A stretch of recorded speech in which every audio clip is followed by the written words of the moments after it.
5.7 billion, that is the number of fatal doses of fentanyl that have flowed across our southern border in the past year.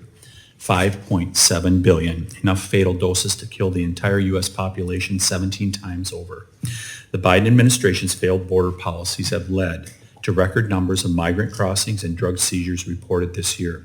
Since President Biden took office, more than 6 million illegal immigrants have crossed our southern border into the United States.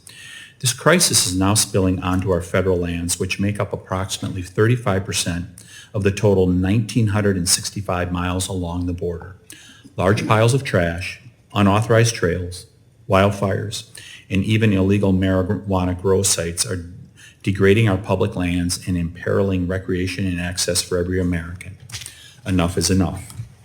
The bills before us today will secure our porous border, halt environmental degradation caused by illegal immigration, and ensure our national parks and public lands remain places for public enjoyment, not camps for illegal immigrants.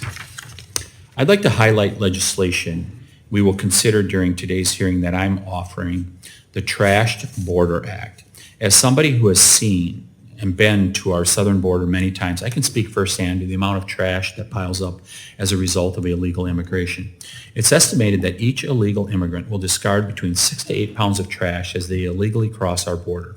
Cartels are also discarding trash, toxic chemicals, and banned pesticides at illegal marijuana grow sites on federal lands. Illegal immigration is harming wildlife, destroying habitat, and damaging our natural resources. My legislation would direct the agencies to implement protocols to limit the amount of waste discarded on our border, as well as require public reports about the amount of trash collected to ensure there is greater attention and transparency brought to this issue. I'd also like to highlight Representative Malliotakis' legislation, which would prevent federal land managers, including the National Park Service, from housing illegal immigrants on federal lands. This bill is a continuation of the committee's oversight on this issue, including our full committee hearing last month. To those who may oppose this legislation, I ask you one simple question. If you are willing to let it happen in New York City, are you willing to let it happen in the Grand Canyon, in Yosemite, in national parks in your district? I certainly won't allow the National Park Service to set up new migrant camps at the Apostle Islands National Lakeshore in my district. Each of these bills represents an important step in securing our border and protecting our parks, and I look forward to working with my colleagues to expeditiously move them through committee.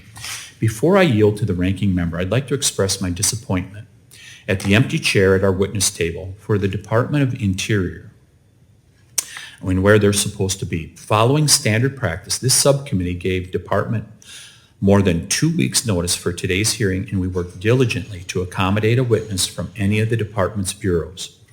Unlike the Forest Service, they chose not to be here today, and even went so far as to suggest that the bills on today's hearing, which affect lands under the department's jurisdiction, would be best spoken to by agencies without jurisdiction over those lands. It is unacceptable. This committee and the American people will demand transparency from the Biden administration and senior officials like Secretary Haaland, particularly on topics of national importance such as securing our southern border.